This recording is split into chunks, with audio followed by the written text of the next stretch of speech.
Jeremy St. Pierre. I started manufacturing at 13. From there, I just kept growing. I was reached out to by GKN. They had an idea of they're trying to build a new R&D cell based on tooling. They weren't really sure how to go about it. So they asked if I'd be on board to join GKN and start this process, and I've been there since then.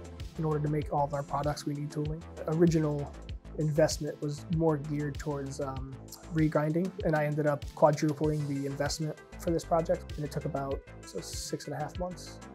And then it's been running now full for about 2 years now. We went from doing 3 sites to we're looking into 13 sites across North America, and we do work for our 2 sites in Mexico as well. I think just the freedom and the easiness of coming in here and just saying, hey, I have this tool, can you check it? Can you make one? And the Zolar, obviously allows us to put that in there and see exactly how it works or why it's not working, why it broke. We've been working with Zolar since before I was with GKN. We had presetters mostly in our different sites. I decided to go all in. We bought the Titan with the RoboSet. I think it was one of the very first ones on the field. We have some tools that are very, very detailed inspection, which will actually require manual inspection. So that allows us to just set the Zolar up with automation for our production, where we can have one person manned focusing on making sure those details are correct. Inspection takes a while. We can run over the weekend, nights, full time. If we have a less trained person, the Titan can tell the Anka what to correct. And then we bought TMS system as well. It's pretty much our ERP system for this whole department. So that will keep track of inventory, sales, costs, everything is integrated into that system.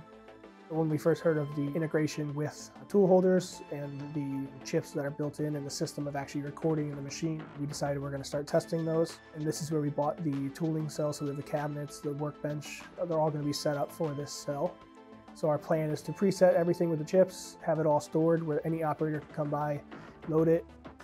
So we don't have to buy holders from someone else, modify them to read into TMS. We just want it to be a really closed-end system. All the sites now that ship us tooling, it kind of comes randomly and we have no traceability, or it's done by hand. And in the morning we'll get an email, hey, I counted 50 of these today. They'll be here tomorrow. So the plan is to have our satellite locations all set up with cabinets, reporting out daily to us so we can plan better for our production. And then as well as track costs live, which TMS allows us to do. We're setting up a bunch of tooling cells for all the cabinets, workbenches, all the keepers for the tool holders. We're testing out all the tool holders now with the Z chips, all that. Definitely beneficial to, I think, any company, small, large, looking to do it. It's not too hard to do.